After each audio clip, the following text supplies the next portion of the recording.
Hi everyone, this is Tamai. Welcome back to my channel. Today I want to talk about life after topical steroid withdrawal and why I am on another healing journey.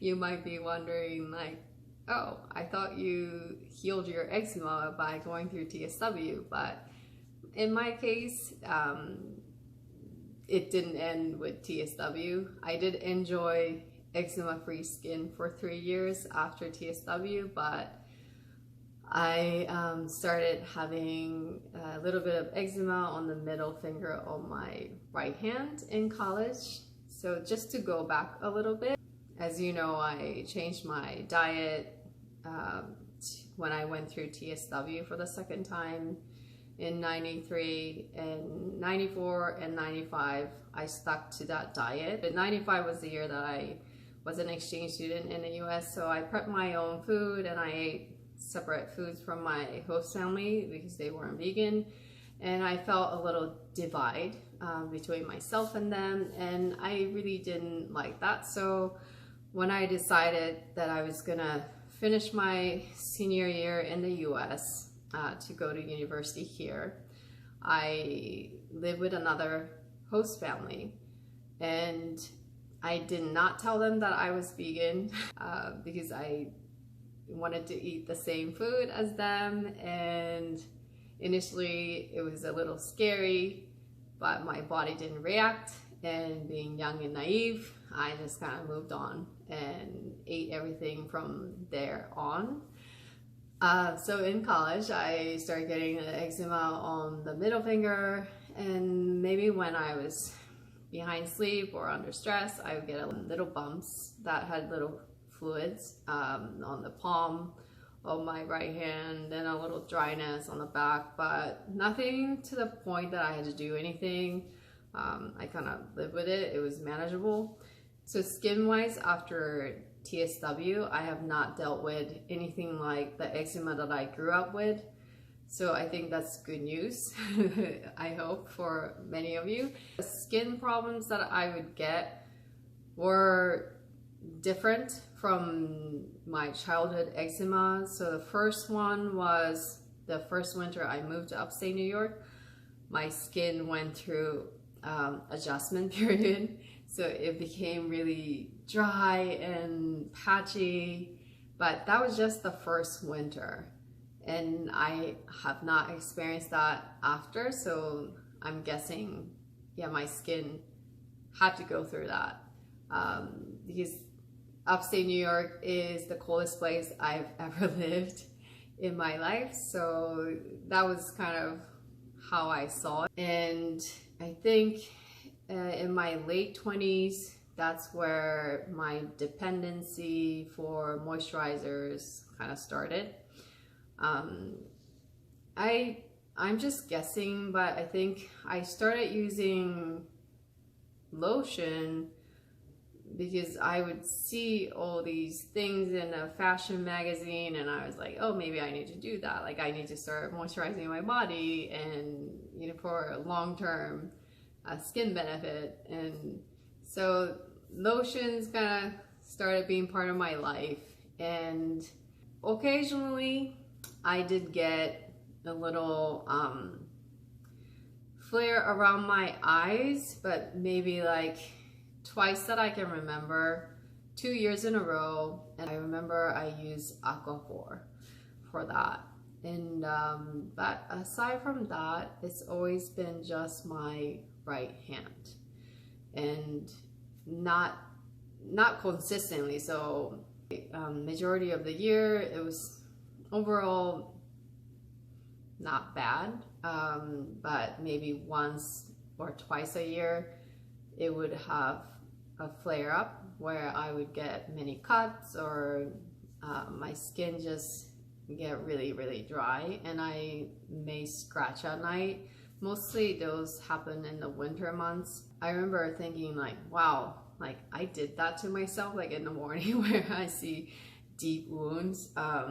And I would put vitamin E oil and then whatever the moisturizer I was using at the time over to go to sleep. So skin overall after TSW has been amazing compared to before TSW. I've dealt with occasional flare-ups in my 20s and 30s, but nothing serious, nothing compared to eczema that I had as a child. And in 2011, 5 months after I had my older daughter, we had come back from Germany after being there for a year.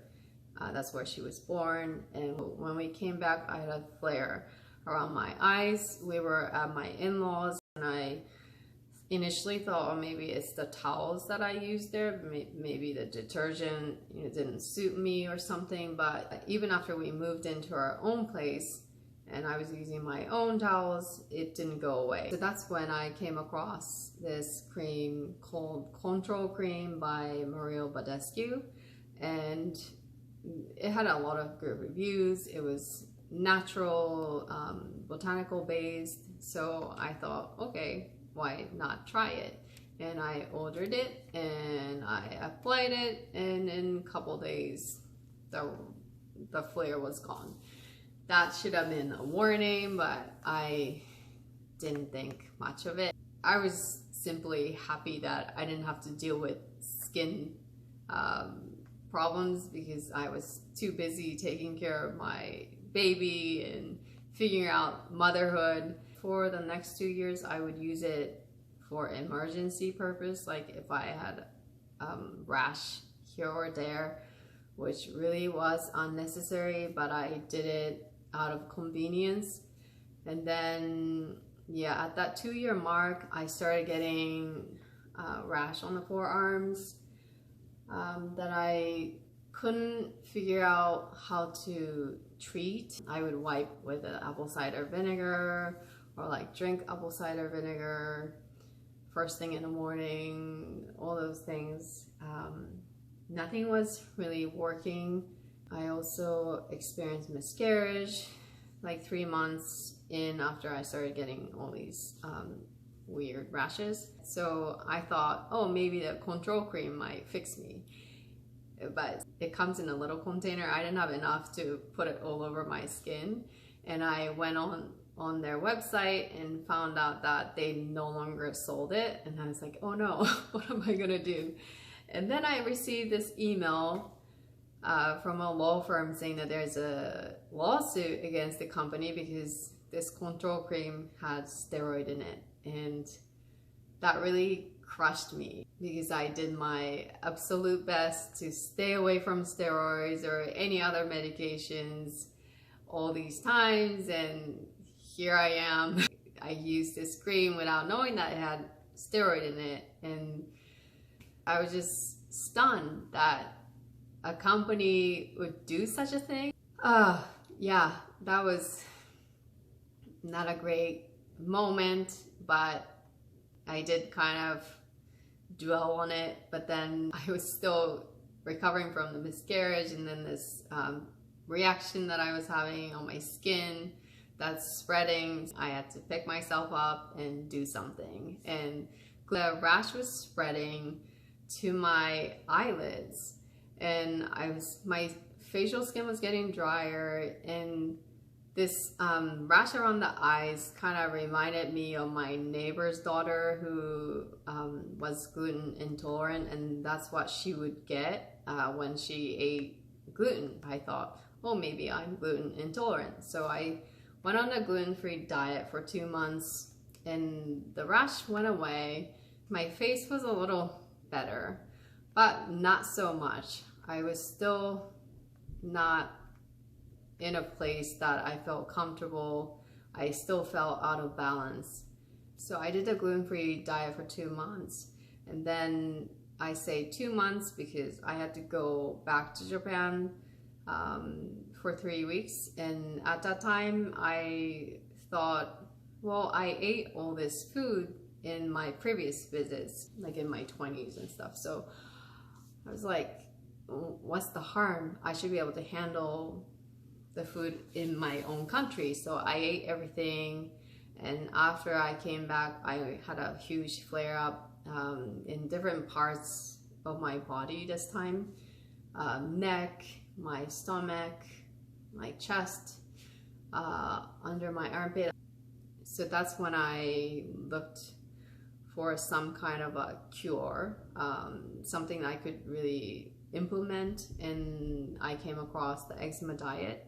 So I did that for 6 months. Like within 3 weeks of going on that diet, everything went away except for my hand. I still struggled to heal my hand throughout the 6 months. And I eventually got pregnant at the end of the 6 months, and that's why I kind of ended it, because I did not crave the things I was eating on a diet, and I wanted to incorporate other things. So I gradually kind of came off, and my skin did fine except for my hand. I started looking for a cream or something that could help my hand. I found this indigo cream by Tatcha, and it really healed my hand nicely. Downside was I kind of had to use it to keep my skin in good condition. It wasn't healing my hands from the inside out. And then I hit a point where my hands started reacting to the cream. They would get so itchy, so it was better not to use them. One lesson that I learned, I think it's an important one from my experience with the control cream, is to always know the ingredients. Not that I could have caught the steroid because it wasn't listed. If you don't know what they are, I think it's safe not to use it, because your skin is the largest organ of your body, and it does matter what you put on your skin. If you're putting chemicals, it's going to absorb the chemicals. It doesn't just go somewhere else. Also, do a little research on the company and find out where they source the ingredients from and how their practice is. And if you don't feel good about what they're doing, it's best to not use their product. That's just what I took away from. So I learned about organic cosmetics because of the experience with control cream, and I really switched everything at that time to organic.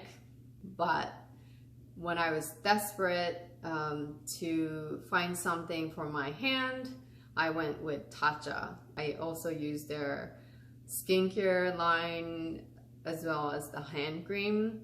And when I look back at their ingredients, I don't know what I was thinking, because they're not all natural, even though they claim that, you know, they're free of all these unnecessary chemicals, but they still use some chemicals. Once I went on the healing journey and taking another look at ingredients of their products, I realized that I wasn't really implementing my lesson that I learned from the control cream. I still kind of went back to using products that had chemicals that maybe I didn't need. Each bump on the road has opened my eyes wider and wider. So I would see more things. Maybe it worked out in a way, because I think if I learned everything at once, that would have been too much. But because it was a gradual lesson, I could take in fully. So it took me a long time to reach a point where I realized that I needed to heal myself from the inside out.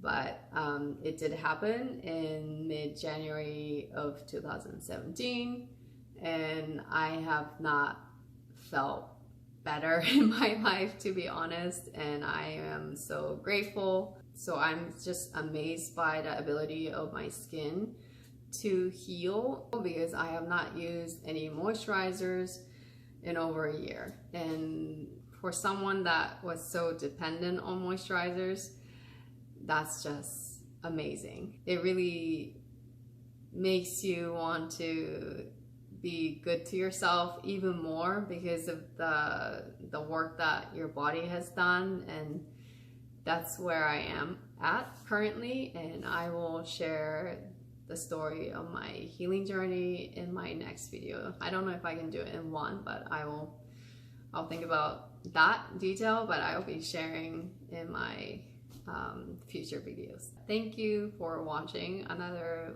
video of mine, and if you're on a healing journey, I hope you're doing well and seeing the healing you'd like to see. And if you have any questions, please leave down in the comments section. And yeah, always feel free to reach me through Instagram or my email or whatever that is convenient to you. All right, bye.